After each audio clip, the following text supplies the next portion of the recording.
Hi, my name is Andy Mahoney, and I'm from the Center for Identity Potential. I'm here with my colleague, Christine Kotz from the center. And today we are doing a continued interview with Dr. Adele, one of the most renowned neuropsychologists in the country, who specializes in testing children and adults, particularly with the gifted. And today's discussion will be around IQ testing. So we're going to get right to the interview here, and Kristen is going to start with a question. And throughout the interview, we'll probably interject at times. And we're doing this primarily for parents so that they have a better understanding of the needs for IQ testing and how IQ testing is supposed to be used, when it's appropriate, when it's not, and so that parents can have a better understanding of its value, both for educational purposes, psychological purposes, intervention purposes, etc. So go ahead, Kristen. All right. So when a parent receives testing scores, what is the appropriate way to reveal that information, both for you as the tester and for the clinician who will be working with the client? Good question. As a tester, of course, I do have to reveal the results, and certainly does the clinician. So it's important for both of us to understand about tests.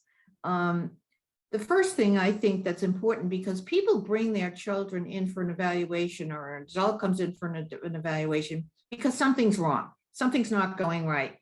And it could be behavior, it could be learning, it could be other things. But it's for that reason, they want to know what's going on. So they don't feel so good about themselves because they see maybe they're responsible. They don't know why. So it's very important to start off by talking about the child's strengths or the person's strengths. And it's best actually to have an assessment that really covers not just IQ, but also other tests, the test learning, memory, social and emotional skills, and so forth, because IQ is not enough. And I think it's important not to give, at this point, when you're talking about strengths, you don't talk about test scores, you talk about what the scores mean, or what the scores on these tests mean. In other words, oh, your child is very good at making mental abstractions in a verbal way. They're very good at making mental connections. So you're talking about a particular test, but you don't have to mention the test necessarily. Helping parents to know the strengths, or helping people to know their strengths, will help them function, will help them function better in the real world, but it also sets them up so that they feel good. Then you talk about scores, not scores on the particular test, but it's important for the parents to know that that children, they have to know the importance of gaps in scores. That's extremely important. Scores aren't cast in stone. They're a picture. They're a picture of a moment in time with a pattern of strengths and weaknesses. And that's what the testing does. It shows strengths and weaknesses. The actual scores are not as important as knowing what your strengths are and what your weaknesses are. So it's important for the tester to explain the limitations of scores also on tests, because when they read the report and the report goes to the school or goes to somebody, some professional, the professional has to understand as well. So the tester has to discuss and put in the report the limitations of scores. Like, for example, sometimes some tests are developmental tests. Now, if they're developmental tests, then you can only score so high. It just means that you're average, you're okay. For example, if you test visual motor integration, you get the highest score. It's an average score. That statistically it's average. So that doesn't mean it. It just means that you're okay. You don't have to be any better. Sometimes the tests themselves have a ceiling. That is to say, if you get everything right, all the questions, and you go to the end of the test, that's the ceiling of the test. So you don't know the extent to which your capacity is in that particular area. Sometimes you can't be fast and accurate. And some tests are timed. And if you don't answer within the time limit, if you fail a certain number of times, the testing is discontinued. Well, so you don't know what the score represents. If it's a timed test and the testing is discontinued, it just means that you can't be fast and accurate, and that has to be told to the person who's being tested, who was tested, or the parents or whatever. So it's not necessarily your ability in that area. It's just the testing was discontinued because you couldn't do it within the time limits a certain number of times. So they stopped testing on that test. It's also important for parents to know, or people to know, the scores can change. If you have an untreated language disorder and you get treatment, your scores can go up. So, and then, so that's very important as well. And there's always treatment, and you should let them know there's always treatment that can improve scores. Can you say a little bit more about the difference between the WSPY and the WISC? You had mentioned that at one point. Yes. And I think it's important, particularly for parents of gifted children, to Yes. understand, because oftentimes they will get testing for their very young child with a WSPY. And then what happens is they become married to that IQ score. Yes. And Good again, point. explain the difference between a WSPY and a WISC Yeah. for people who don't understand. So the WIPC is the part of the Wechsler test that is for children up to 6 years of age, or to 7 years of age. The test, because of its nature, it's for young children. It's really kind of a developmental test. You can't expect a child that age to engage in abstract thinking in terms of verbal abstract thinking. So the test is structured so that it really tests what a child that age can do. So for example, the verbal part is vocabulary, but it's not explaining words. Vocabulary is not defining words in any of the WIPCs. There's WIPC 3, WIPC 4. It's really, you look at pictures and the examiner or the tester says a word and the child picks the picture that explains the word that the examiner said. Now that's a recognition test. It's not verbally, they don't have to verbalize. Another test could be their fundifactual information, but that was called, so it's receptive vocabulary. Now, the fundifactual information, see how much they've picked up, like how many days are there in the week. So it really gets you a sense of what the child has picked up in term, and only has to use 1 or 2 words to explain the answer. So that is the verbal comprehension index, okay? The other tests that are also geared in the same way for a child that age. So when the child moves on and they go into the WISC, which goes from ages 6 to 17, it's different because then the child is expected to explain things, and it's a wider range of ages too, as you know. I mean, 7, there's a big difference. And so the score, if a child has, and parents may not be aware of it, a language processing disorder, they're slow to organize and integrate language. What if they have an expressive language disorder? They can't organize their thoughts fast enough or express themselves well enough or be specific about what they're going to say.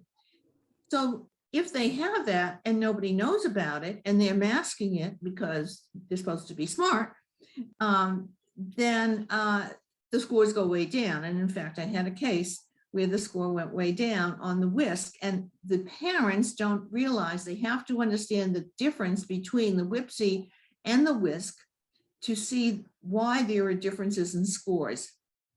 The WISC tests a broader range of abilities and capacities, and even then the WISC has its So let me interject here. So actually, if you have both, if you have the fortune to have both tests, the comparison between the two can be very valuable in going forward with understanding the profile of the child. If the tester understands, what the nature of the WIPC, when they generally just give the WISC, and if they understand scores, and if they understand the limitations of scores and the limitations of certain tests. Yes. Excellent. All that is important, of course. Well, hopefully some testers will watch this video. I hope so too. I was talking about the limitations of tests, and sometimes, as I said, you can't be fast and accurate, and so testing is discontinued. Well, I think that's a critical point too, the speed issue, because there is a way of a belief system or a belief that a lot of gifted children have and people have about gifted, that intelligence is all about speed. And Oh, well, that becomes a problem when you have a learning problem, such as related to processing that you've been talking about. Actually, that's a childhood myth. Fast is smart. Well, it's not just a childhood myth. In the field of gifted, No, I know people it is carry a it on, predominant myth. but it's not true. Actually, the deepest thinkers are slower to think. Yeah, we like that. Yeah. Because they weigh things and they think about it, and they're good at evaluating information. And you can't be fast if you're evaluating information. That's depth of knowledge. And I like that. Of knowledge, and there's a difference, so that's unfortunate. So and so, as I said, as I pointed out, scores can change and treatment can make scores go up. So it's important for the tester not only to then explain strengths, but also explain weaknesses. But the weaknesses should be explained in the sense that they're relative to the strengths. Because even the federal law for determining a learning problem says intellectual ability has to be taken into consideration. So it's important to do that, to explain it in terms of their strengths. So these weaknesses are relative, and that, and developmental lags, of course, these weaknesses can be also due to developmental lags, but assuming that they are or not, it doesn't matter. If you have a weakness relative to your strengths, it's relative and it's still a weakness and still very disturbing. So, did I answer your question, I think? Yeah, you did. Kristen, what you got next? Well, so there are often schools, schools that are either for the gifted or for certain specialties that require a minimum IQ score. So our question that we were thinking about is, why, as a tester, why would you say it is inappropriate to just get IQ testing, to just get the IQ score? Well, there's no point, actually. First of all, there's all kinds of intelligence, and the intelligence that we're talking about, the Wechsler IQ test, is really your aptitude for school learning, your aptitude. But I just told you, in many ways, it doesn't tell everything, and it doesn't tell so much. And so if you use just one test, it's not going to give you very much information. The aptitude for school learning, the Wechsler test, is your aptitude for school learning, and it's based on mainstream culture, how much you've absorbed and can apply. What is mainstream culture? Well, our culture requires us to have our particular culture requires us to have certain skills to be able to understand and reason. So we have to have math skills, reading skills, written language skills, but it's really so that we can vote intelligently. We're not a dictatorship. So we have a different mainstream culture than, for example, Russia. So we need citizens who are educated, who can vote intelligently, and also act in a certain and behave in a certain way. Like, we're supposed to, according to the Constitution, we shouldn't violate the rights of others. So that's part of mainstream culture. And the school is an arm of mainstream culture and actually teaches what mainstream culture is so that you can function intelligently in a democracy. Again, this is our mainstream culture. So the problem is that mainstream culture has changed very rapidly in the past few years. And that's why tests get outdated very quickly and have no meaning. And in fact, scores from tests that are, we're talking about IQ tests, not other kinds of tests. Developmental tests don't have to be standardized that often, but IQ tests do have to be because of the rapid changes in mainstream culture. So they have to be, re-standardized and renormed. And that's why you don't take online tests or other tests that are old. They're not going to give you the same information. The scores are going to be greatly inflated, in fact, if they're old tests. And because of that, I use just the Wechsler test, and there are a couple of others that are also keeping up. So in any way, one problem is that it's well known that the test results, and parents have to know this, are less predictive. The IQ test results, and this is why you don't just depend on an IQ test, because the IQ test results are less predictive of those who have less exposure to mainstream culture. That's why I talk about mainstream culture. Who has less exposure? Well, certainly kids that are born out of poverty or don't have, problems with drugs in the family, et cetera. They don't have as much exposure to mainstream culture. But kids with language disorders also don't have as much exposure because they're not able to absorb as much because the language disorder prevents that. So that's why the manual, even the Wechsler manual for testers, says that, for children with language disorders, this test is not as predictive. And so you should use nonverbal tests, and it tells you what to do to determine what their cognitive ability is or cognitive capacity. So that's a very important point. So your aptitude for school learning, the other problem is that you get what's called a full-scale IQ. Testers often may not know, but that full-scale IQ is meaningless if there are statistical differences not only between the scores like verbal comprehension and spatial reasoning, but also within the score that measures verbal comprehension. For example, in the WIPC, it would be if there's a big difference between vocabulary and information, that score is not statistically useful. And so that ruins the whole full-scale IQ. You can't use the full-scale IQ. The problem with gifted children, and testers know this, I think, is that the higher you are in terms of your reasoning, the greater the probability that there's going to be gaps.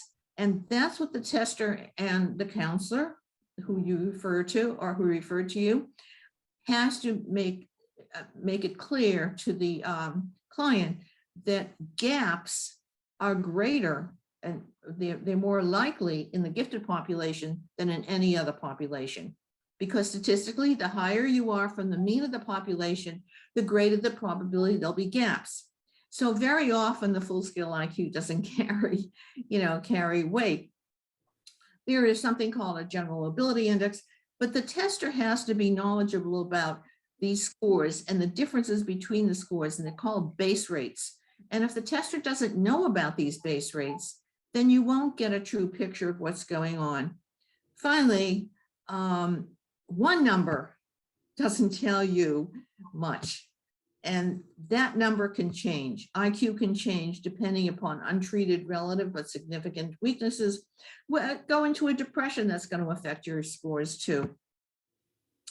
So to answer your question, that you depend upon. Yes, and I'm really glad you emphasized the gap issue, Yes. because again, there's misconceptions about the gifted in terms of what happens the further out they are on that continuum of ability, in terms of their nature and their performance and their achievement. So you can be highly gifted and not be diagnosed with any gap in a sense, but that gap most likely is still affecting your life at some level, and you may not be aware of it. You may not be aware of it. Actually, if you're struggling at all it's an indication that you've got some relative but significant weakness. Again, Right. Yeah, and people tend to downplay relative weakness. And we always say, if you have a normal kind of, psychological testing, and the tester says, well, you don't have to worry because it's a relative weakness. And I've seen this repeatedly, by the way. But when we're working with that student or that client, we see the symptoms and we see the behavior. And if it looks like a fish, it smells like a fish, we're going to treat it like a fish. Because even though the testing is not really putting out the importance of that relative weakness that you're underlining, we understand it from a behavioral standpoint and how it plays out. Andy, so does the government, because the federal law 300.309 states very clearly that you have to take intellectual capacity into consideration in determining whether there's a learning problem. That's good. And I'm hoping that parents hear that point. Yes, they can read it, 300.309, and intellectual development has to be taken into consideration. And that's why if you're averaging something and you're 3 standard deviations above average in your reasoning intelligence, you've got a problem. Now, if people— we saw, just for example, I saw a test result yesterday done by someone who is it's not an expert in this area. There was more than 3 standard deviations, and they did only diagnose the child with anxiety. And it was a highly gifted child with over 3 standard deviations discrepancy with their performance ability. So that's important. It's important for the tester to document all these things and to document the discrepancies. And when I find that there are 2.5, it's actually for the gifted, there has to be a 2 standard deviation difference. For the average, it's 1.5 standard deviation difference. And when I find 2 standard deviations between language scores and reasoning scores, that to me is a language problem. Mm-hmm. And it's a language disorder. Good. Kristen, what's your next question? Well, I have a question related to what you were saying about scores being depressed, because children with language processing disorders don't have as much exposure to mainstream culture, and so that them. Are they also depressed due to expressive language processing disorders in terms of what they're able to show during the testing? Sure, absolutely, same thing. If they're not able to express themselves well, one of the biggest problems on an IQ test is the person who's being tested can't specify their meaning. Right. And this is on a test called similarities. Right. But you see it across the board in other tests too, if you wide range of tests. So not being able to specify your meaning is going to pull down your score. And it's also going to affect your life. Right. Because you find that teachers are constantly saying, oh, they're not specific, and then they comment about it on report cards if you go through the report cards. Right. So I'm just thinking, if you have a child who reasons at a very high level, and even if they're young, they're aware of that, and then they don't have the same exposure to culture because they have a language processing disorder, you compound that with not being able to express what they know, and then add to that the relative differences, you have a much more complex picture than you would know. And I think it's not only the test scores that become really important for the parent and the school to know, but all of the other qualitative issues surrounding that in terms of what that child really is, That's right. So this really leads to, if they internalize stress, they're going to have a lot of somatic problems, maybe other things. But if they externalize stress, you're going to have a lot of behavioral problems, unless they're very sensitive to embarrassment. And if they're very sensitive to embarrassment, they'll be fine in school, but then they'll let it all out at home. The poor parents have to pay that. But when you have gaps, you have distress. Right. You have emotional distress. And that actually what makes the Center for Identity Potential unique, because they're aware of the fact that language is often a problem among school-age students that causes behavioral problems. And a lot of psychologists are not aware, or counselors are not aware of the fact that it's basically rooted in language, and they don't test for that. And they don't even look at or suggest testing for that. But when kids act out in school, it's usually for a reason. Middle-class kids want to perform well. Yeah, and I just want to add, people underestimate how those language problems affect all different aspects of your life and your adult life. As That's right. we've discussed before, because you take those language problems into your adult relationships with your coworkers, the people that you're in social context with, and in your relationships, such as your partnerships or your marriages. Those become significant issues and oftentimes unaddressed because of what we're talking about right now. That's right. That's right. So, that goes back to people should watch our second video on language processing put out by the Center for Identity Potential. And we discussed that.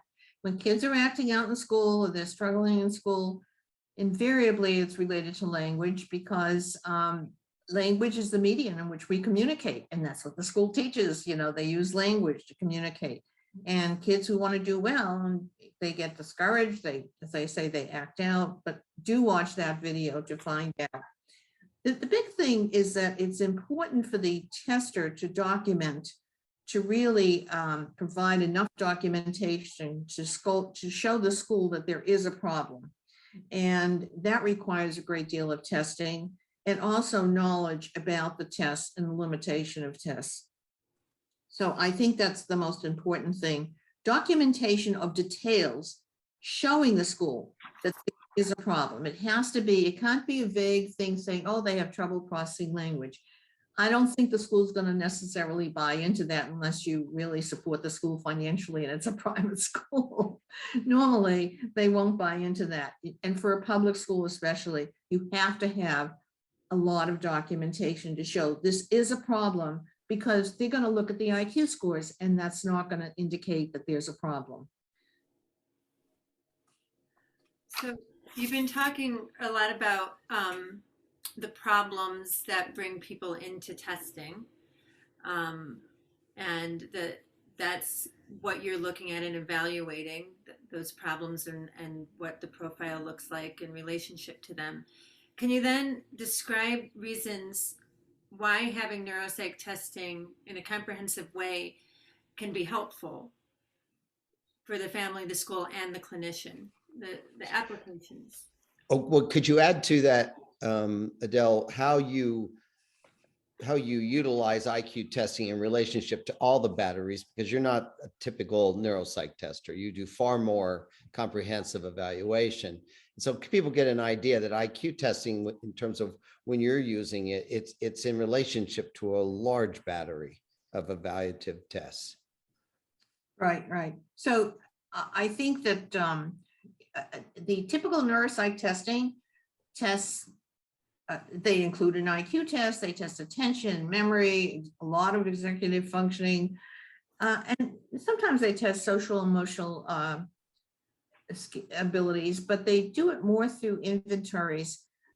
The important thing is to find a neuropsychologist that synthesizes the information, that puts it together, that shows how one thing, visual motor, is related to another particular skill. And if they don't integrate it, then, and they just go blah, blah, blah, blah, 1, 2, 3, 4, you're not going to get much out of the assessment.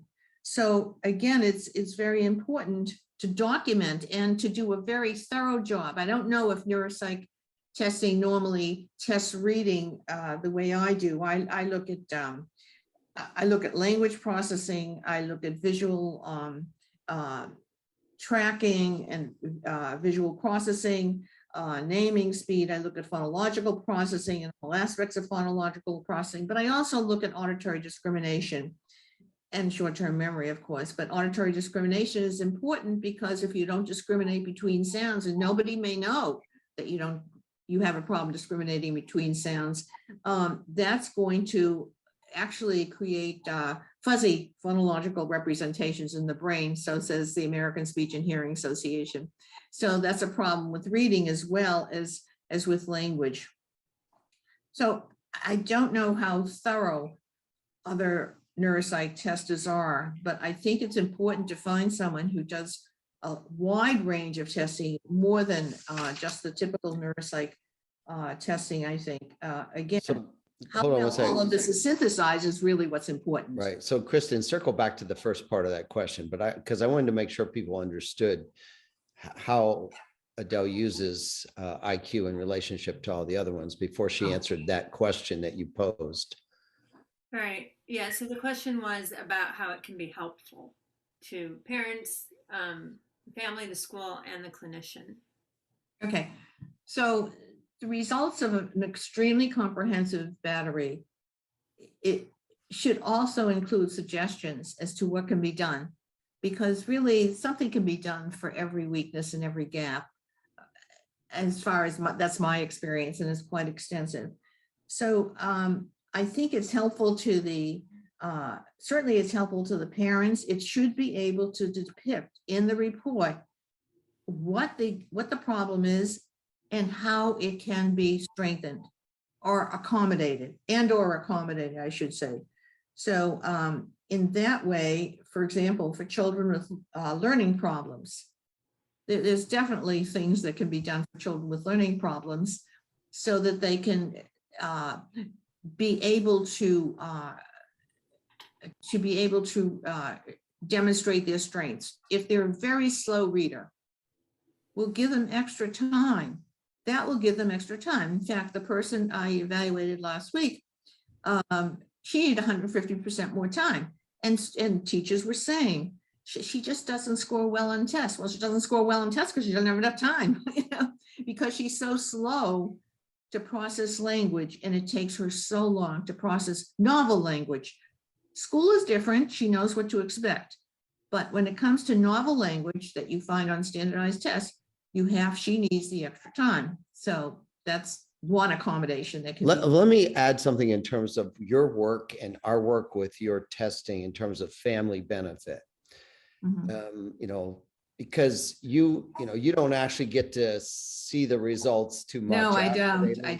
So Sometimes I have. When we talk about the value to the family, when parents come in, they're scared, they're worried, they're uncertain. They typically have been through the mill when they get to us, and they don't really have an understanding of their child's profile and struggle, what's really going on.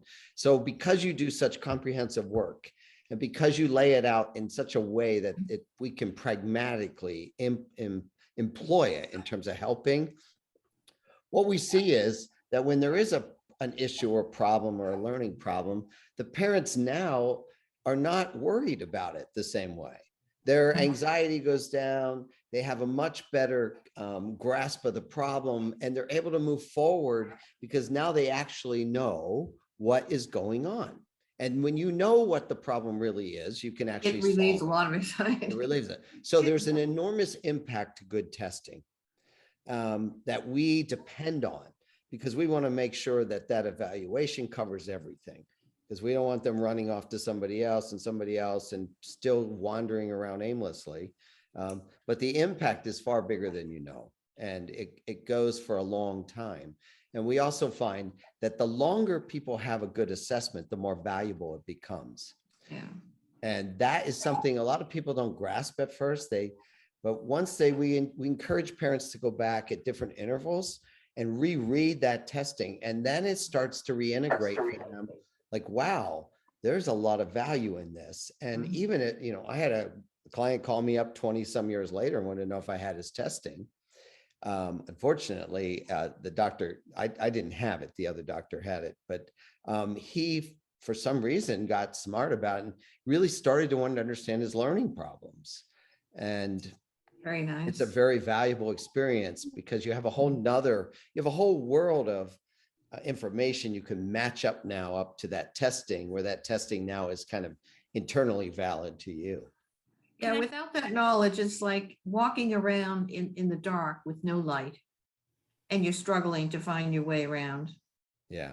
It's like, that's what life is like. Well, I'm aware of time, and we want to do this in a 2-part series. So I'm wondering if we can break at this point and encourage people to absorb what we just put out, and then look for our next part 2 on the IQ discussion. And I want to thank you for today and thank Kristen. And we look forward to doing the next part. Thanks, Adele. Thank you. Bye-bye. Bye. Bye.